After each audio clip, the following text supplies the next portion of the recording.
چند مہینے کے لیے، چند سالوں کے لیے، تھوڑے وقت کے لیے اللہ پاک نے ہم دوبارہ دنیا میں اللہ پاک نے ہمیں بھیجا ہے، اپنے بستی، اپنے گھر، اپنے ملک اللہ پاک نے ہمیں بھیجا ہے، تو ہم سب اس بات کی نیت کریں، ارادہ کریں کہ انشاءاللہ اس حج کو اپنی زندگی کا سب سے اچھا حج بنائیں گے، ہمارے اس حج کو اپنی زندگی کا سب سے اچھا حج بنائیں گے۔ تو وہ کب بنے گا میرے بھائیو؟ کب بنے گا ہمارا حج مقبول منظور؟ کب بنے گا اللہ کے دربار میں؟ ہمارا حج مقبول منظور اس وقت بنے گا کیونکہ حدیث پاک میں آتا ہے، رسول پاک صلی اللہ علیہ وسلم نے فرمایا قیامت کے قریب میری امت پہ ایسا ہوگا، لوگ حج کریں گے مگر میرے امت کے مالدار لوگ حج کریں گے سیر و تفریح کے لیے، سیر و تفریح کے لیے۔ کچھ لوگ جیسے لندن، پیرس کا، امریکہ کا سفر کرتے ہیں، ویسے چلو ہم بھی مکہ مدینے کا سفر کر لیں۔ اور آقا مدنی صلی اللہ علیہ وسلم فرمایا میرے امت کا متوسط درجہ وہ بھی سفر کریں گے مگر ان کی جو نیت ہوگی وہ تجارت کی نیت ہوگی کہ مال دولت کمایا جائے۔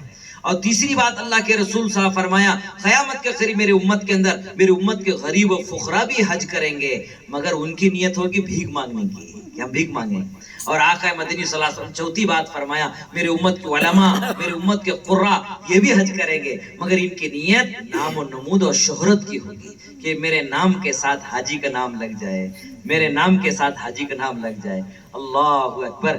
اپنے اکابر علماء میں سے بات لکھی ہے، پہلے بمبئی ایئرپورٹ سے، بمبئی بندرگاہ سے، دریا سے ہی سفر ہوتا تھا، کئی دن وہاں پر بمبئی میں رکنا پڑتا تھا۔ تو حضرت مولانا اشرف علی تھانوی نور اللہ مرقدہ بھی حج کے سفر میں تھے، تو ایک ساتھی دیہات کے یا کسی شہر کے ان کی ملاقاتیں ہوئی، گفتگو ہوتی رہی سفر میں درمیان میں یا وہی، تو کہا کہ حضرت ماشاءاللہ میں نے بھی حج کیا ہے، میں دوسرا حج کر رہا ہوں اور ماشاءاللہ میں اتنی قربانیوں سے حج کیا ہوں، اپنے ساری باتیں ذکر کرتا رہا۔ تو حضرت نے پوچھا کہ آپ کا نام تو کیا ہے؟ تو انہوں نے کہا کہ حاجی عبدالرزاق۔ ماشاءاللہ بہت اچھی بات ہے۔ تو حضرت نے ساری باتیں سنی اور کہا کہ آپ نے نام کے ساتھ اپنے حاجی بھی نام لگا لیا۔ تو انہوں نے کہا حضرت آپ نے تو ساری باتیں سنائی، آپ نے سب کچھ سنا، آپ بتائیے آپ کا نام کیا ہے؟ تو حضرت مولانا اشرف علی تھانوی نور اللہ مرقدہ نے فرمایا کہ میرا نام ہے نمازی اشرف علی، میرا نام ہے نمازی اشرف علی۔ تو اس نے کہا کہ حضرت یہ کیسے ہو سکتا ہے، یہ کیسے ہو سکتا ہے کہ آپ نمازی، میں نے آج تک کئی بستی میں، علاقے میں، گاؤں میں نام ہی نہیں سنا نمازی اشرف علی۔ تو بولے بھائی آپ ایک حج کیے ہیں، دوسرا حج کر رہے ہیں تو اپنے نام کے ساتھ حاجی لگا رہے ہیں۔ میں تو ماشاءاللہ بالغ ہونے سے لے کر اب تک میری نماز کوئی قضا نہیں ہوئی ہے، میں فجر پڑھ رہا ہوں، ظہر، عصر، مغرب، عشاء، تہجد، اشراق، اوابین، چاش سب کچھ پڑھ رہا ہوں، میرے نام کے ساتھ نمازی لگا تو کون سی بڑی بات ہے؟ میرے نماز کے ساتھ نمازی لگا تو کون سی بڑی بات؟ تو میرے بھائیو بزرگوں دوستو، یہ آج کل ایک ماحول بنا ہوا ہے کہ میں اپنے نام کے ساتھ حاجی کا نام لگاؤں۔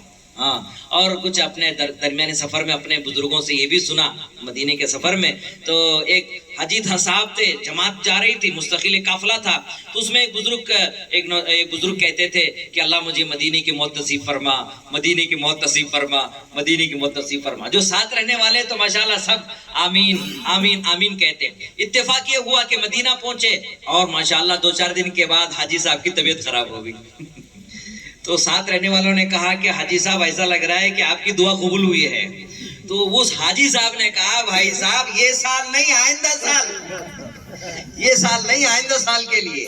تو میرے بھائیو آج کے حاجیوں کی حالات ایسے ہیں، نہ سیرت کا مطالعہ ہوتا ہے، نہ اپنی زندگی بدلنے کی فکر ہوتی ہے، نہ فرائض، نہ واجبات، نہ سنت۔ میرے بھائیو بس اللہ نے قبول کیا ہے تو اللہ نے قبول کیا ہے، اس کو اللہ کے دربار میں منظور مقبول بنانا ہے تو میرے بھائیو چند کام کرنے کی کوشش کریں گے انشاءاللہ۔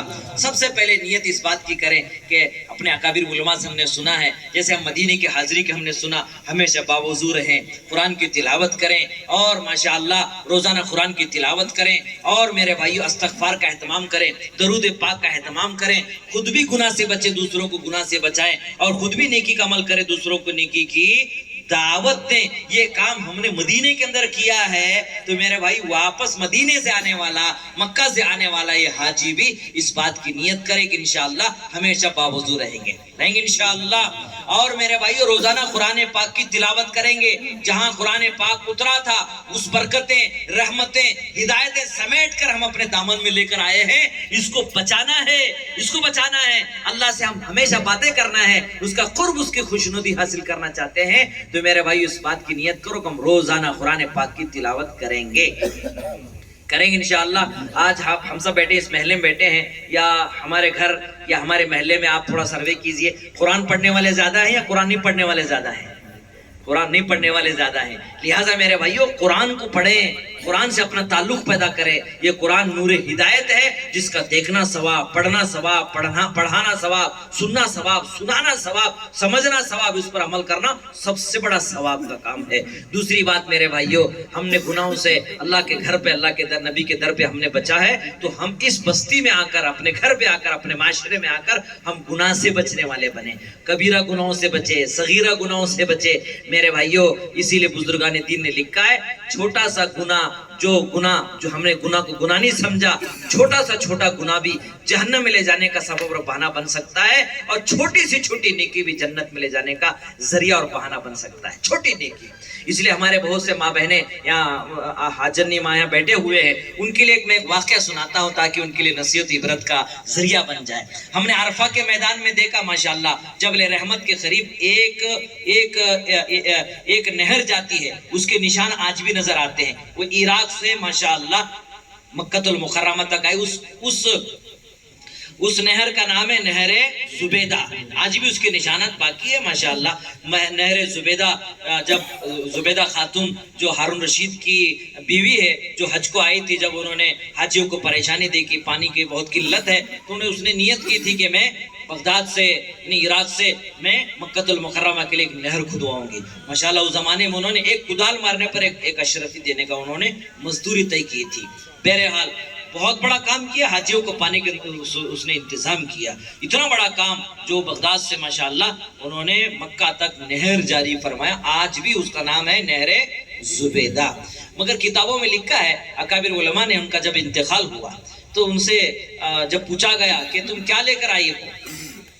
میرا گمان تھا کہ میں نے اتنی بڑی نیکی کر کے چلی گئی ہوں دنیا سے کہ میں نے حاجیوں کے لیے پانی کا میں نے انتظام کیا ہے، اللہ کے دربار میں میں یہ پیش کروں گی۔ تو کیا لے کر آئی کہ اللہ، میں نے حاجیوں کے لیے اپنی زندگی میں نے اتنا بڑا عمل کر کے میں قربانی دے کر، پیسے خرچ کر کے ماشاءاللہ میں نے اتنا بڑا نیک کام کر کے آئی ہوں۔ تو اللہ پاک نے کہا کہ تم نے کیا کام کیا؟ کام تو مزدوروں نے کیا ہے، تم نے صرف حکم کیا ہے، مزدوروں نے تو کام کیا ہے، تم نے کیا کام کیا؟ تو زبیدہ خاتون کہتے ہیں کہ میری جہنم میرے سامنے نظر آنے لگی، اور میں سمجھی کہ میں اب پکڑی گئی اور میرے لیے کوئی بچنے کا کوئی راستہ نظر نہیں آ رہا ہے۔ مگر اللہ پاک کی رحمت متوجہ ہوئی، کہا کہ زبیدہ خاتون، تیری ایک نیکی میرے پاس موجود ہے، اس نیکی کے برکت سے آج ہم تمہاری مغفرت کر رہے ہیں۔ میں بہت تعجب کی کہ میری کون سی نیکی، اتنی بڑی نیکی میں نے کی مگر وہ قبول نہیں ہوئی۔ وہ کون سی نیکی ہے جس نیکی پر اللہ کی رحمت میرے طرف متوجہ ہو رہی ہے، جنت میں جانے کا سبب اور بہانہ بن رہی؟ کہا کہ اے زبیدہ، اس وقت یاد کرو جس وقت تم اپنے محل میں بیٹھی تھی، کھانا کے لیے دسترخوان بچا ہوا تھا، تم نے کھانے کے لیے لقمہ بھی اٹھایا تھا، مگر محل کی مسجد سے، میناروں سے اذان کی آواز آئی، اللہ اکبر اللہ اکبر اللہ اکبر اللہ اکبر۔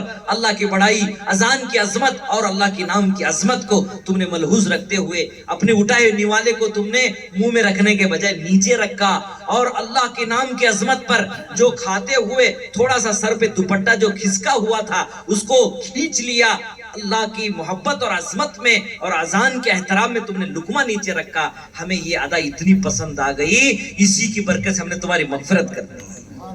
تو میرے بھائیوں اور معزز خواتین، کسی چھوٹی سی چھوٹی نیکی کو چھوٹی نہ سمجھو، چھوٹے سے گناہ کو چھوٹا نہ سمجھو میرے بھائیوں۔ اللہ نے ہمیں موقع دیا ہے، معلوم نہیں کب اللہ کا بلاوا آ جائے گا، اس لیے اس زندگی کو بڑی قیمتی زندگی سمجھو۔ اللہ نے وہ ساری رحمتیں، برکتیں، ہدایتیں، امن، سکون، چین، برکتیں سب دے کر اللہ پاک نے ہمیں لوٹایا ہے۔ اس کی حفاظت کرنا ہے اور اس کو باقی رکھنا ہے تو کیا کرنا ہے میرے بھائیوں؟ ہمیشہ استغفار کا اہتمام کرنا ہے، اللہ سے معافی مانگتے رہنا ہے۔ اللہ پاک نے قرآن پاک میں کہا، محمد صلی اللہ علیہ وسلم، آپ جب تک زندہ رہیں گے، آپ اپنی امت میں رہیں گے، اس وقت تک آپ کی امت پر کوئی عذاب یا کوئی آپ کی امت کو برباد اور نقصان نہیں پہنچائیں گے، جب تک آپ اپنی امت کے اندر آپ موجود ہیں۔ اور آگے اللہ پاک نے کہا کہ آپ دنیا سے رخصت ہو جائیں گے، آپ کی امت پر بھی کوئی عذاب، اکٹھے پوری امت آپ کی ختم نہیں ہوگی اس وقت تک جب تک کہ آپ کی امت استغفار کرتے رہے گی، استغفار کرتے رہے گی۔ ہم سب اس وقت نیت کریں انشاءاللہ ہمیشہ استغفار کا اہتمام کریں گے۔